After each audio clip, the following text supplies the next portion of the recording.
Welcome back to our channel guys. আশা করি আপনারা সবাই ভালো আছেন। আজকে আমরা অনুভূতিহীন ভূতের গল্প শুনব। নিয়মিত যারা আমরা ভূতের গল্প শুনতে ভালোবাসি আমাদের চ্যানেলটি অবশ্যই লাইক ও সাবস্ক্রাইব করে পাশে থাকবেন। তো গাইস, আমরা দেরি না করে সরাসরি ঘটনায় চলে যাই। বাড়িটি ভাড়া নিলাম, বিরাট বড় বাড়ি। বাড়িটার বাইরের পরিবেশ দেখলেই গা ছমছম করে। বাড়ির দক্ষিণ দিকে বড় বাঁশঝাড়, উত্তর দিকে বেশ বড়সড় একটা পুকুর। পুকুরটার পানি খুবই পরিষ্কার। গরমের সময় তাই বেছে বেছে দক্ষিণ দিকের রুমটা থাকার জন্য ঠিক করলাম। আমাকে সবসময় সাহায্য করার জন্য গ্রামে একটা সাহসী ছেলেকে কাছে রাখলাম। 17 বছর বয়সী ছেলেটার নাম কাদের। সুঠাম দেহ, কোনো কাজেই অনীহা নেই তার। সারাদিন কাজ করলেও ক্লান্তি তার শরীরে ভর করতে পারে না। ও আমার পাশের রুমটাতে থাকে। 5-7 দিন বেশ নির্বিঘ্নেই কাটিয়ে দিলাম। প্রথম অস্বাভাবিক ঘটনার কথা বলছি। সেদিন অফিস থেকে ফিরলাম সন্ধ্যা 7টার দিকে। এসে জামা কাপড় ছেড়ে বেসিনে গেলাম চোখে মুখে পানি দিতে। পানি ছেড়ে আয়নাতে তাকাতেই মনে হলো একটা আলোর রেখা পেছন থেকে সরে গেল। পেছনে থাকিয়ে কিছুই পেলাম না। ভাবলাম এটা আমার দেখার ভুল। কিন্তু কিছুক্ষণ পর একই ঘটনা আবার ঘটল। আলোটা এক দেয়াল থেকে অন্য দেয়ালে যেয়ে মিলিয়ে গেল। যেহেতু এটা ছিল আমার দেখা প্রথম অস্বাভাবিক ঘটনা, তাই কেমন জানি একটা শিহরণ অনুভব করলাম। কাদের একটু পরেই বাজার থেকে আসলো। দুজন মিলে রান্নার কাজটা সেরে খাওয়া দাওয়া করতে প্রায় 10:30 বেজে গেল। খাওয়া শেষ করে ও ঘুমাতে গেল। শুয়ে শুয়ে সন্ধ্যার ঘটনার পিছনের কারণ সন্ধান করছি, এমন সময় হঠাৎ কারেন্ট চলে গেল। আমার খাটটা উত্তর দক্ষিণভাবে সে করাই দক্ষিণ দিকে পা দিয়ে শুয়ে আছি। কারেন্ট যাওয়া বাইরে থেকে চাঁদের আলো দক্ষিণ দিকের জানালা দিয়ে ভেতরে এসে একটা অদ্ভুত পরিবেশ সৃষ্টি হলো। জানালা দিয়ে বাইরের পরিবেশটা দেখতে খুবই সুন্দর লাগছে। বাঁশবাগানের আলো ছায়ার খেলা দেখতে দেখতে কখন যে ঘুমিয়ে পড়েছিলাম জানি না। আমার একটা অভ্যাস হলো শত গরমের মধ্যেও ঘুমানোর সময় হাঁটু পর্যন্ত কাঁথা টেনে ঘুমানো। ঘুমের এক পর্যায়ে টের পেলাম পায়ের ওপর কাঁথা নেই, সরে গেছে। কাঁথাটা হাঁটু পর্যন্ত টেনে আবার চোখ বুজলাম। কিছুক্ষণ পর মনে হলো কাঁথাটা ধীরে ধীরে সরে যাচ্ছে। শরীরের ক্লান্তির জন্য চোখ খুলতে ইচ্ছা হলো না। ভাবলাম এটা মনের ভুল, কিন্তু হঠাৎ করেই মনে হলো কাঁথাটা দ্রুত সরে যাচ্ছে। ধড়ফড় করে উঠে বসতেই জানালার দিকে চোখ গেল। এমন সময় একটা ছায়া দ্রুত সরে গেল বলে মনে হলো। কাঁথার একটা অংশ জানালার মধ্যে ঢুকে আছে। হিসকা টানে কাঁথা ভেতরে নিয়ে নিলাম। সাথে সাথে বাঁশবাগানের ভেতর থেকে খলখল হাসির শব্দ ভেসে এলো। মেরুদণ্ডের ওপর দিয়ে একটা ঠান্ডা স্রোত বয়ে গেল। সারা শরীর অবশ হয়ে যাচ্ছে আমার। মনে হচ্ছে আমি মারা যাচ্ছি। অসাড় দেহ নিয়ে আমি জানালা দিয়ে তাকিয়ে আছি। এ সময় দূরে বাঁশবাগানের মধ্যে একটা স্পষ্ট নারী ছায়া সরে যাওয়া দেখলাম। হারিয়ে যাওয়ার শেষ মুহূর্তে সে আমার দিকে এক ঝলক তাকালো। তার চাহনিতে যেন ক্রোধ ফুটে উঠেছে। আমি ঠিক বুঝতে পারছি না এই মুহূর্তে আমার করণীয় কি। অনেকক্ষণ যাবৎ চুপচাপ বসার পর একটু নড়েচড়ে বসলাম।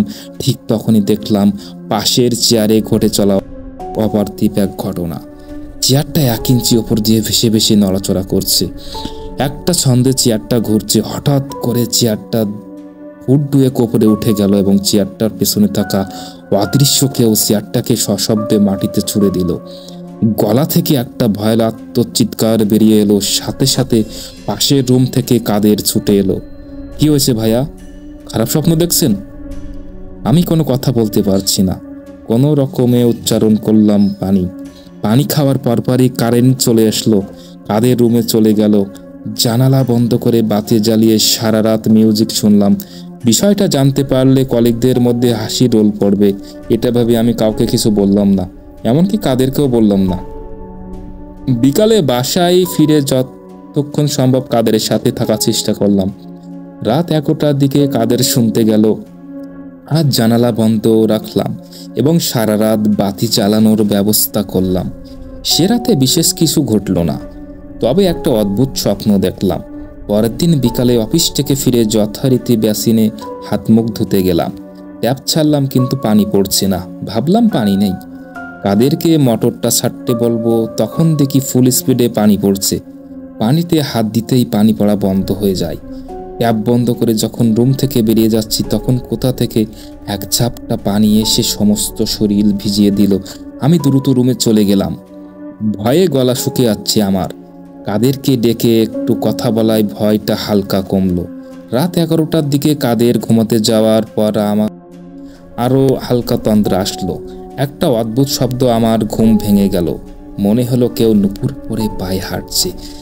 প্রায় 1 ঘন্টা জেগে শব্দটি আবার শোনার জন্য অপেক্ষা করলাম, কিন্তু কোনো শব্দ শুনতে পেলাম না।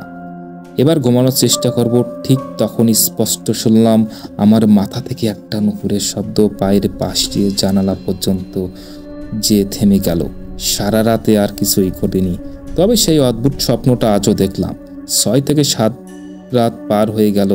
রাতগুলোতে মাঝে মাঝে আমি গভীর কান্নার শব্দ শুনেছি, তবে প্রতি রাতেই আমি ওই অদ্ভুত স্বপ্নটা দেখেছি। স্বপ্নটা ছিল এরকম: বাড়িটার সামনে শত শত লোক, সবার চোখে মুখে আতঙ্ক। বাড়িওয়ালার চোখ অস্ত্রসিক্ত, সে সবাইকে কিছু একটা বলছে। এই স্বপ্নটা প্রতিদিন দেখছি, তবে আজ রাতের স্বপ্নটার কথাই মনে হলেই গা শিউরে উঠছে। অস্থিরতায় বেড়েই চলে যাচ্ছে।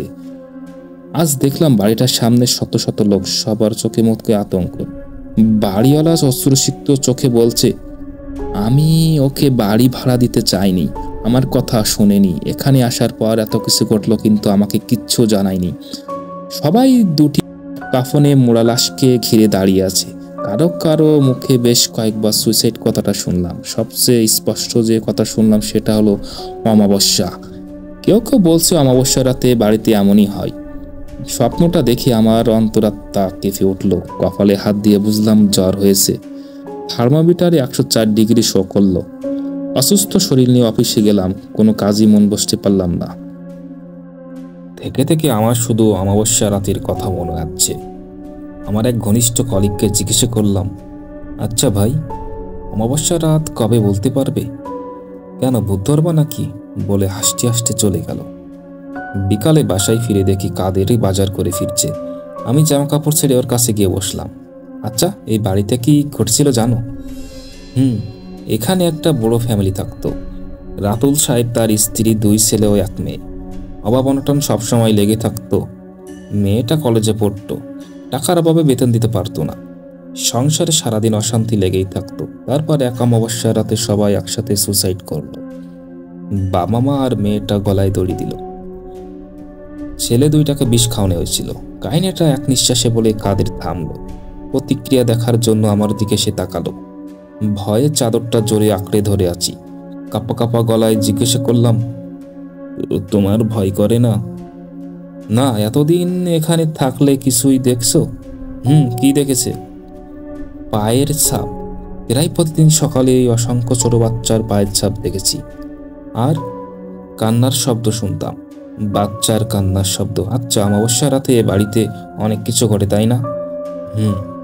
আমাদের তো মেরেও ফেলতে পারে, তাই না? আমি আর একটা কথা অনেক সাহস করে জিজ্ঞাসা করলাম, অমাবস্যা কবে?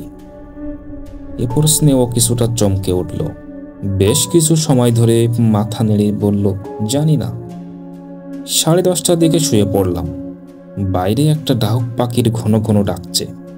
11টার দিকে কারেন্ট চলে গেল। উঠে মোমবাতিটা জ্বালিয়ে শুয়ে পড়লাম। চোখে গম গম ভাব এসেছে আমার। ঠিক তখনই মনে হলো আমার মাথার কাছে কেউ ফিসফিস করে কথা বলছে। আমি নড়ে চড়ে উঠলাম। এ সময় চোখ গেল ফ্যানের দিকে। দেখি সেটার পাখাগুলো জোরে জোরে কাঁপছে। ঠিক এমন সময় পাশের রুম থেকে কাদেরের ভয়ের চিৎকার শুনে আমিও চিৎকার করে ওর রুমের দিকে ছুটে গেলাম। যে দেখি ও মাটিতে গড়াগড়ি খাচ্ছে আর ওর কানের নিচ দিয়ে রক্ত গড়িয়ে পড়ছে। আমাকে দেখা মাত্রই আমার পা জড়িয়ে ধরে বলল, ওরা আমাকে মেরে ফেলবে, আমাকে বাঁচান। শক্ত কিছু দিয়ে মারার চিহ্ন দেখলাম। ওকে আমার রুমে নিয়ে এসে ক্ষত জায়গাটা গামছা দিয়ে বেঁধে দিলাম। দুজন পাশাপাশি বসে আছি, কারোর মুখে কোনো কথা নেই। পাশে টেবিলে রাখা মোমবাতিটা টিম টিম করে জ্বলছে। হঠাৎ করে দরজার পাশ দিয়ে নুপুরের স্পষ্ট শব্দ শোনা গেল। মনে হলো নুপুর পায়ে কেউ দৌড় গেল। ও আমার আরো কাছে সরে এলো। সাথে সাথে পাশের ঘরের আয়নাটা সশব্দে ভেঙে পড়লো। আবার নুপুরের শব্দ শোনা যাচ্ছে। আমার দরজা পর্যন্ত এসে থেমে গেল। এবার মনে হচ্ছে আমাদের এদিকেই আসছে। ঝুম ঝুম ঝুম। হঠাৎ করেই মোমবাতিটা নিভে গেল। অন্ধকারের একছত্র আধিপত্য কায়েম হলো। অন্ধকারের বুক চিরে আবার নুপুরের শব্দ এদিকে এগিয়ে আসছে। কাদের আমাকে জড়িয়ে ধরলো। হঠাৎ কাদের গগন বিদারে চিৎকার দিয়ে রুম থেকে ছুটে বেরিয়ে গেল। মোবাইলের আলো জেলে ওর পিছনে দৌড়তে যেয়ে কিছু একটা বেঁধে পড়ে জ্ঞান হারালাম। যখন জ্ঞান ফিরল দেখি মোবাইলের টর্চটা তখনও জ্বলছে। চারিদিকে গাঢ় অন্ধকার। একটা ভেজা ফ্লোরে আমি পড়ে আছি। প্রচন্ড দুর্বল শরীরটাকে কোনো রকম টেনে তুললাম। টর্চের আলোতে দেখি ফ্লোরটা রক্তে একেবারে ভিজে গেছে। কপাল প্রচন্ড ব্যথা। ধীরে ধীরে কাদের রুমে ঢুকলাম। ঢুকে এক বীভৎস দৃশ্য চিৎকার দিয়ে বেরিয়ে এলাম। কি মনে করে ওই ঘরে আবার ঢুকলাম। ফ্যানের সাথে দড়ি দিয়ে ঝুলিয়ে আছে দেহটা। চোখ দুটো কোটর থেকে বেরিয়ে পড়ছে। জিহ্বাটা ইঞ্চি তিনেক বাইরে বেশি আছে। মাথাটা ঘুরে নিচে পড়ে গেলাম। একটা সাদা কাগজের ওপর মোবাইলটা ছিটকে পড়লো। সেখানে স্পষ্টভাবে লেখা, আপনি পালান, আজই অমাবস্যা। অনুভূতহীন চোখে মোবাইল স্ক্রিনে দেখলাম ব্যাটারির লো শাটডাউন। আবার ভয়ঙ্কর নেমে এলো। অন্ধকারের বুক চিরে নুপুরের শব্দটা আবারও শোনা গেল।